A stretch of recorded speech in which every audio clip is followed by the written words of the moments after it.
Lovecraft Country continues today, and as many of you guys know, this is a spoiler-filled review for episode 2 of season 1 of Lovecraft Country, which I absolutely loved last week's episode. If you missed that episode review, make sure to go check it out up above. And of course, if you guys are new here, make sure to hit that like and subscribe. And if you guys are loving this show just as much as I am and need somewhere to go and discuss this show right after it's done, well, that's why I'm doing these reviews, so we can have a great discussion down below in the comments section, because last week you guys gave a lot of hidden details, like stuff that I missed. I got to see a lot of your guys' point of view, and I'm definitely going to need that this week, because what the hell was this episode?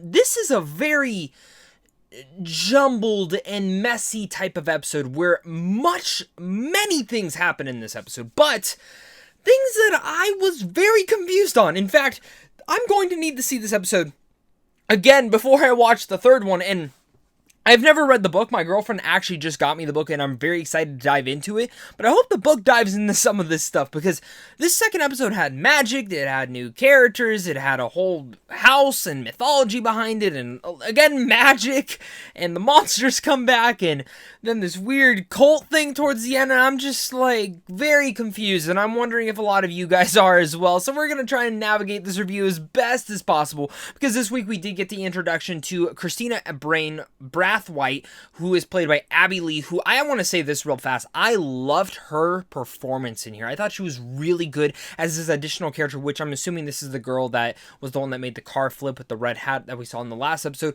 Really cool character, and I really like the kind of definitions behind her. And again, the thing that I'm really loving about Lovecraft Country, of course, is the racial tones, the social messages that it deals with in this past life, in this country, and in general, this time period that we are going through right now. And not even just the racial stuff, but also the gender issues that it can go about being a woman or a man in this times. It's very interesting, and I'm loving how the show is playing off those. And again, when you have J.J. Abrams, Misha Green, and of course even Jordan Peele being a part of this production, obviously now they're going to be able to weave those characteristics that they take into a lot of their other projects with inside of this, and I really much adored this, but coming off of last week's episode, you see this, they said that we're expecting you, and the episode drops you in where you do feel like you're missing quite a bit.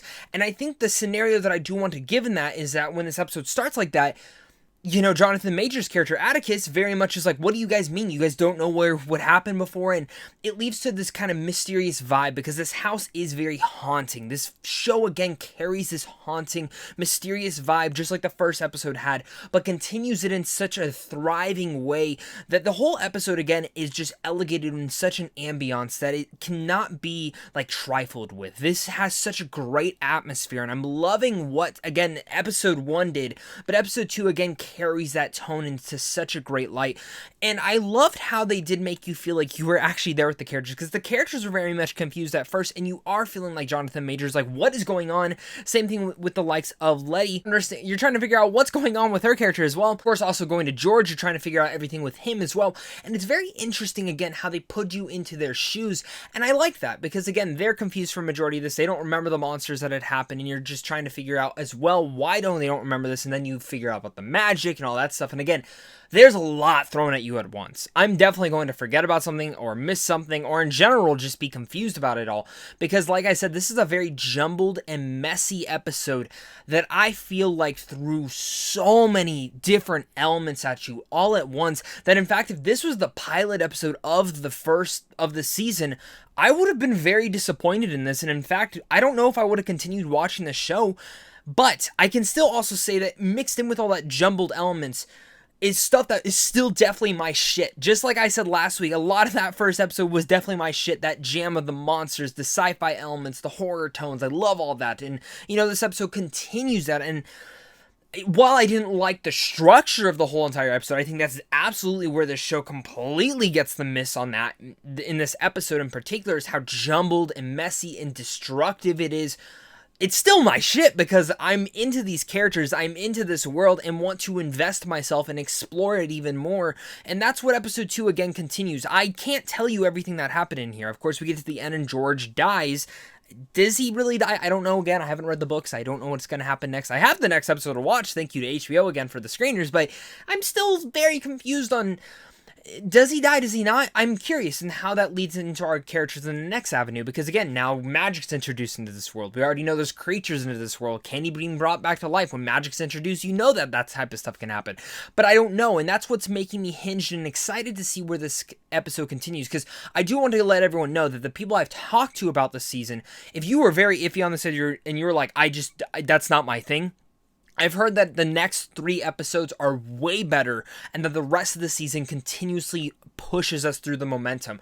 It just feels weird that, like, if this is how the book is, why wouldn't you change the source material or change it up just a bit or even spend more time inside this house? Because by the end of the episode, the house crashes, everyone's apparently dead. I doubt Abby Lee's dead because she seems like a main character. It really just felt, again, jumbled, that they threw so many different elements at you about this whole house, about this society, about this cult that you're being revolved around, and all of a sudden it just, poof, gone, destroyed. And, that whole magical scene at the end, I was completely confused by. I sat there going, okay, again, I love magic. The weird demonic shit's kind of my stuff. I like when they throw it into this, but I'm just very confused on what is going on right now. And again, maybe I missed something, and that's what I love doing these episode reviews about, is because it's like having a discussion with someone else with you guys. And I want to have these discussions because if you're feeling the same way, maybe someone else kind of has a different parallel or a different thought to it. We can have a great discussion down below in the comment section on that. It's just this, again, as a filmmaking standpoint, this episode was very cluttered and disorganized and had so many different elements that it feels like this episode should have been maybe 2 episodes combined. The way that it ended, it actually felt like this could have been maybe even a mid-season finale, a finale to a whole entire season. It's just really interesting, to say the least, of what's going on in this episode. Nonetheless, I still enjoyed it for the most part because I am invested in this world. I'm just confused as to what the hell happened in this episode. Again, love the magic, loved everything they kind of added in there. That one scene when they're driving away, think they're going to get away, and they crashed right into that invisible wall. Damn. Just like my jaw hit the floor again, and that's what the first episode did to me as well. It's just, this is an interesting episode, especially coming off the first episode. It feels cluttered, it feels disorganized, and once again, I don't really understand everything that happened in here. There's so many things to kind of like invest into and really like dive into, and there's a lot of social messages in here as well that I'm sure I did not pick up on a first watch, and I'm sure even on a second rewatch, just like I did with the first episode, there's a lot more that I'm going to be able to pick up on in that second rewatch. And maybe by next week, the third episode, we'll pick it back up and kind of reorganize everything just a bit more. Maybe this is a very important episode that's going to really fill in for later down the road, because sometimes they do have to get these episodes out of the way, and just for heaven's sakes, to make us understand the rest of the season. But that's what's making it interesting so far. Again, I'm still invested in this world. I'm still invested in these characters. The performances are absolutely incredible still. Really giving major shout outs again to Abby Lee, who I really enjoyed this. Journey Smollett, who, again, love her in this. Just such great chemistry and great charisma that just bleeds out of her. And then, of course, I want to just give a major shout out to Jonathan Majors. I think this guy is seriously like one of the best actors working today. And I saw last week, my friend Griffin from FilmSpeak actually made a wall art of him, or like artwork of him as a Green Lantern. And I'm like, damn, please make him Jon Stewart. That would be freaking phenomenal. So I got to give him the shout out to that.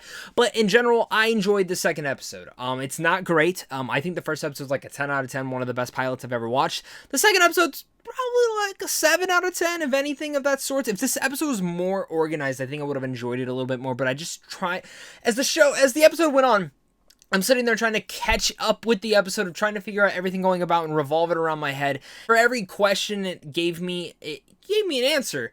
But then it opened up like a bunch of different questions that it never really answered, and maybe the rest of the season will kind of dive into that as well. This is an interesting episode, one that I hope structures in and really cements the season for where it's supposed to progress next. This is a very interesting show. I'm still sucked into this, and this is still one of the most interesting shows that has come out in 2020 so far, and I'm still hyped about next week, just a little bit skeptical as to where this show is going. So with all that said, guys, thank you guys again so much for clicking on this. Let me know down below, once again, what are your guys' thoughts on this episode? Did you guys like this one? Did you not? Do you feel the same way that I do? Were you confused? Were you not? Are you telling me that I'm crazy and don't understand what I'm talking about? Please let me know all down below in the comment section as well. Thank you guys again, of course, for watching this, and of course, until next time, stay classy.